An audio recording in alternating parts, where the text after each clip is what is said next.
भारत, जहां हर नदी एक देवी है, हर धार एक जीवन रेखा।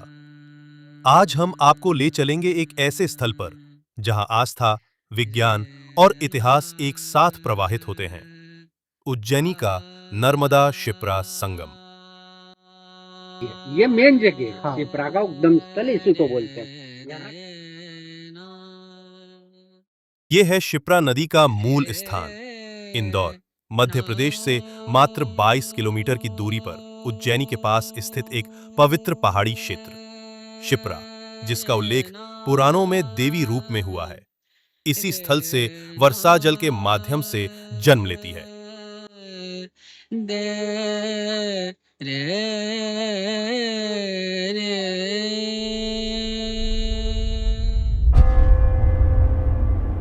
लेकिन समय के साथ प्रकृति ने करवट ली।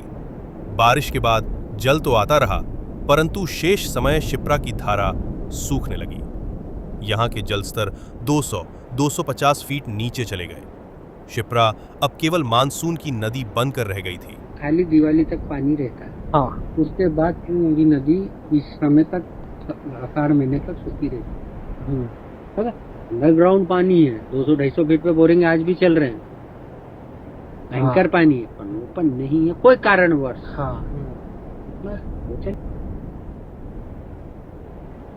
आस्था और परंपरा को जीवित रखने के लिए मध्य प्रदेश सरकार ने एक क्रांतिकारी योजना बनाई। नर्मदा नदी के जल को पाइपलाइन के माध्यम से शिप्रा में लाने की योजना। लगभग 48 किलोमीटर लंबी इस परियोजना में एक विशाल पाइपलाइन बनाई गई, जो ओंकारेश्वर से उज्जैनी के संगम स्थल तक लाई जाती है। ये पाइपलाइन 3 मीटर चौड़ी है और प्रतिदिन 2 से 8 घंटे तक चलती है, मौसम और आवश्यकता के अनुसार। गर्मियों में ये अवधि और भी बढ़ाई जाती है ताकि खेतों और नगर दोनों को पर्याप्त जल मिल सके। यहाँ दोनों नदियां मिलती हैं, एक गौमुख के माध्यम से। इस संरचना को गौमुख कहा गया है। गौ यानी गाय का मुख, जो भारत की पवित्रता का प्रतीक है। इसी से नर्मदा और शिप्रा का जल एक होकर उज्जैन की ओर बहता है। ये है नर्मदा शिप्रा संगम उज्जैन। वहाँ नर्मदा मतलब शिप्रा जी का उद्गम है। शिप्रा ऊपर है, नर्मदा जी को पाइपलाइन द्वारा ओंकारेश्वर से लेके आए। वहाँ दोनों का संगम कराया है। वहाँ से गौमुख में से निकला हुआ है दोनों का संगम। यहाँ से होते हुए उज्जैन गया देखा हुआ था।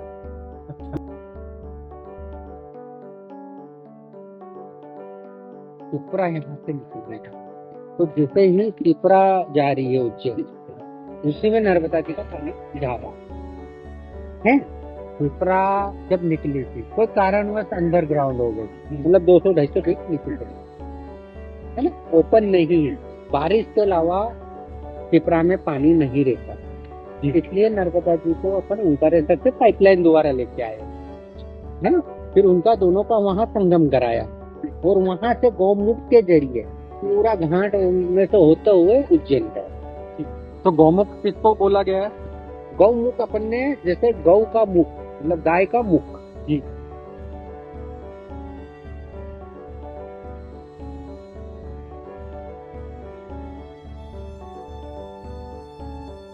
है ना, जैसे ये दोनों है, दोनों बहनें यहाँ आ रही है जी। इधर शिप्रा इधर नर्मदा।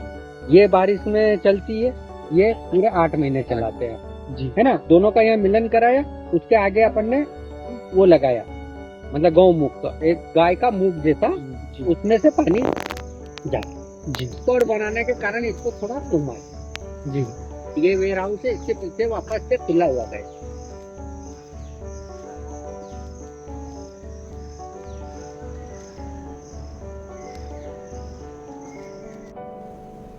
पौराणिक मान्यताओं के अनुसार एक राक्षस उज्जैन में आतंक मचाता था। उसका रक्त 4 भागों में विभाजित होकर पुनः जीवित हो जाता। तभी देवताओं ने शिप्रा का अवतरण कराया, एक पवित्र जलधारा जिसने पाप का नाश किया। विष्णु पुराण में इसका उल्लेख है। शिप्रा देवी महाकाल की बहन, उज्जैन की रक्षक। महाकाल की नगरी अब जहाँ महाकाल की नगरी रहेगी वहाँ नदी का होना जरूरी है, ये भी ध्यान रखना अच्छा जी। है। जी। फिर इसकी एक कथा है। फिर इसका क्या है कि महाकाल की बहन है ये त्रिपुरा। आप विष्णु पुराण में इसका उल्लेख लिखा हुआ जी। है। जी। वहाँ एक राक्षस थी है। वहाँ वो पंडितों को, पहले पंडित की नगरी थी, बहुत थे, राजा की नगरी विक्रमादित्य की। तो वो क्या करता था, वो राक्षस आपकी गर्दन काटता और खून टपकता, इतने राक्षस पैदा हुआ। अच्छा। अब अत्याचार करता था। राजा जाते, उसकी गर्दन काटते, उसका खून 4 जगह हुआ तो 4 जगह वो पैदा हो जाता। जी। फिर उन्होंने सब परेशान थे विष्णु पुराण में, तो भगवान से आराधना करी। फिर उन्होंने त्रिपुरा का दल उतरवाया यहाँ से त्रिपुरा मुझसे, क्योंकि वो तो यहाँ से नहीं तो डायरेक्ट तो ठोक देते। उधर तो उनको कोई खर्चा ही नहीं था। हाँ। तो खाली पाइप का ही खर्चा था। हाँ। यहाँ से तो वाल सिस्टम चलाते। मतलब डायरेक्ट ना पहुंचाने का आध्यात्मिक कारण है। ये डायरेक्ट इसलिए कि त्रिपुरा मेन यहीं तक ही थी। अच्छा। यहाँ नहीं पहुंचाते तो त्रिपुरा क्या दर्शाते? नर्मदा डायरेक्ट त्रिपुरा में नहीं, फिर वो तो नर्मदा ही बोलते।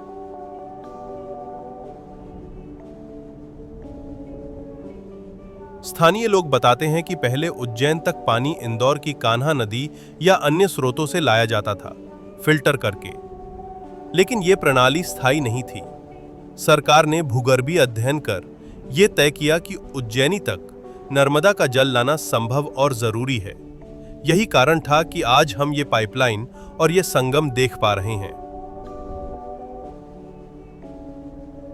तो इंदौर की कान्हा नदी को फिल्टर करते थे।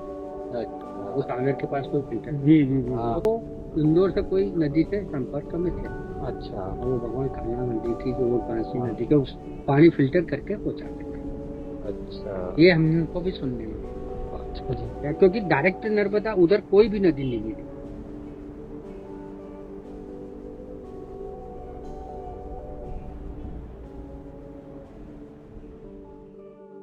इस योजना से केवल नदी नहीं, किसान भी लाभान्वित हुए हैं।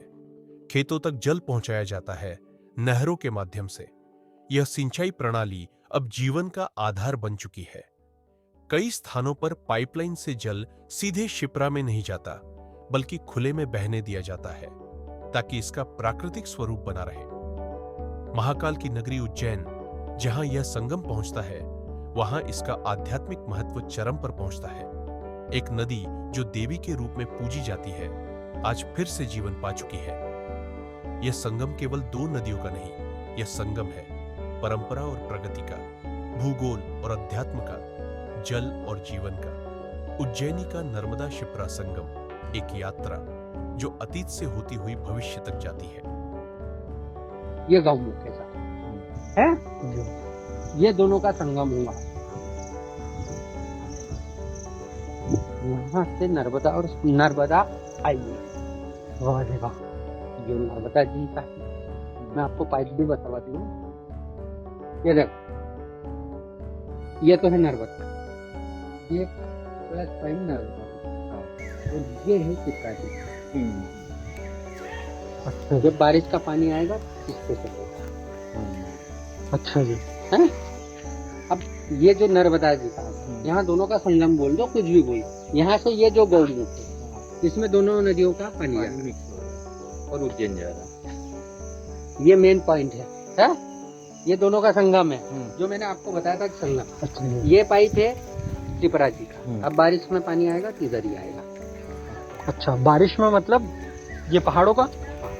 अच्छा। और जैसे नर्मदा जी का पानी है वो तो अभी, ये नर्मदा जी का पानी अभी स्टार्ट नहीं हुआ है। नर्मदा जी का रोज 2 घंटे चलता है। अच्छा। अच्छा, ये पाइपलाइन द्वारा आई है। अच्छा है, बहती हुई नदी नहीं है ये, पंपिंग।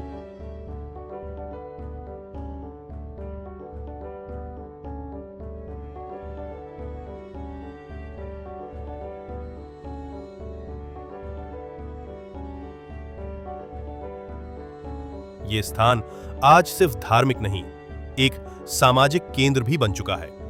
यहाँ पुरुषों और महिलाओं के लिए अलग अलग स्नान घाट हैं, एक सुंदर गार्डन है और पिकनिक स्पॉट्स भी हैं। ये मेन जगह हाँ। पिपरा का उद्गम स्थल इसी को बोलते हैं। यहाँ के बाद पिपरा है, नर्मदा खत्म हो गई यहाँ से।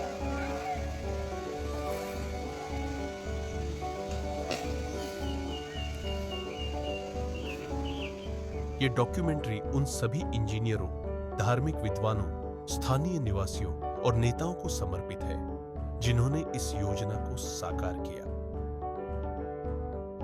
इसी तरह वृतांत के अन्य अंशों को देखने के लिए हमें सब्सक्राइब करें, लाइक करें और अपने सुझाव कमेंट करें।